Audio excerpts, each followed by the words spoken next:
Alright, so I love talking about Coromon, and as you guys know, it's launching this month on Nintendo Switch and Steam, and to say that I've got Coromon fever right now would be a complete understatement. Now, with all that being said, I actually wanted to look at Coromon under a monster taming lens and discuss whether or not I think you'll enjoy Coromon based on what type of monster taming fan you are. I made a similar video for Serial Ultimate, and I was pretty happy with both the reception and how the video turned out, so I figured why not do this for Coromon and maybe other games in the genre as well. Don't think of this so much as a review because the game's not out yet. I will have a full-blown review right around launch time. What I do want you to do is think of this more as an overview of what types of fans this game will appeal to specifically. We'll be discussing the game's major features and art style as well as how it plays in general, so yeah.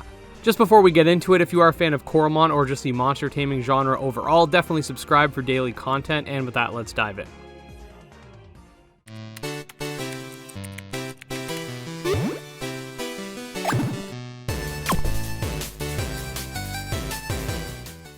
Okay, so why is this video topic even a thing? Well, if you're new to the channel or the monster taming genre, let me break it down real quick.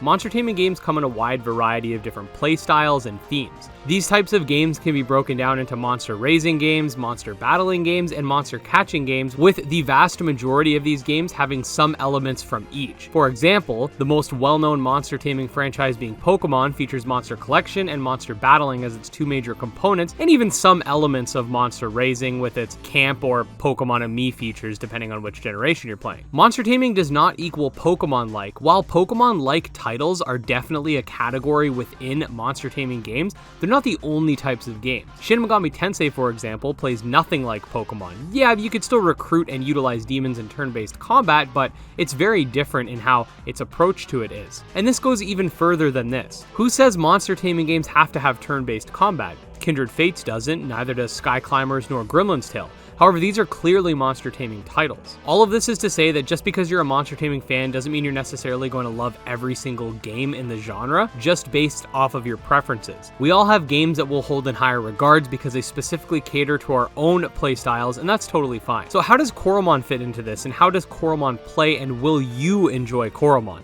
Well, for starters, Coromon definitely fits into that Pokemon-like category, with it clearly taking inspiration from the popular franchise. That said, don't let that fool you. Coromon has its own unique charm as well as strengths and weaknesses compared to Pokemon. For example, Coromon features two sets of types, the first being regular types as you know them, and the second are special types called skill types, and these only exist for certain moves. This is a pretty cool idea because there are a ton of different attacking abilities that I can think of typings for that maybe wouldn't necessarily fit into a specific monster type, but could still fit as an attack. For example, there's a cut type for slashing moves and things to that effect, and I think this is really cool because you would never have a slashing type monster, but differentiating moves that would cut you from, let's say, a headbutt makes sense. One literally cuts you down whilst the other is more of a blunt force. This is just one of many examples, but I think you guys get the point. One thing that Coromon does have that could be considered a downside with its battle system is that all Coromon are monotype, meaning that they'll likely have less variance between them. We do, however, see a Coromon like Embavel, who is a mono-fire type, but could easily pass for a fire and sand type. It does still get access to a sand type move, so I do think that is how they're going to handle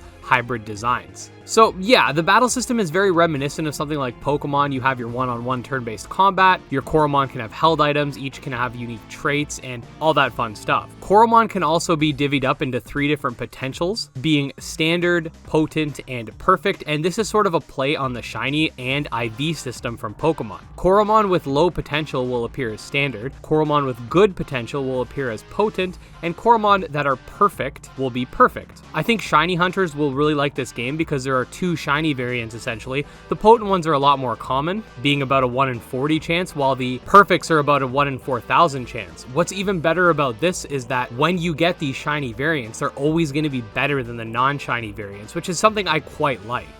The game also plays very differently in terms of its story. You're basically an employee of this organization dedicated to the greater good, and you utilize these creatures called Coromon in order to achieve that. Something strange is brewing, and you're tasked with defeating the 6 Titan bosses and obtaining their essences while bumping heads with these mysterious group of people. Boss battles are more like bosses from Final Fantasy, where there's these strong enemies with large HP bars, tons of stamina, and multiple phases. The entire game is driven by plot, so you're not just exploring for the sake of it, you're actually being propelled to each area by the narrative, which is pretty cool as well. Don't get me wrong, I love the sort of tourist approach that Pokemon takes to its games, but a change of pace is also nice. Now, the art style is another avenue in which I believe Coromon excels drastically, and that's with its pixel art reminiscent of the 5th generation of Pokemon. I honestly really wish that Pokemon stuck with those 2D graphics for longer because the animated sprites are just awesome. I think Coromon really takes it to the next level as well. The game will straight up hit you with nostalgia even though you've never played a Coromon game before, and I think that's proof of its quality. The monster designs are also really cool, but I don't want to talk too much about that because I am planning on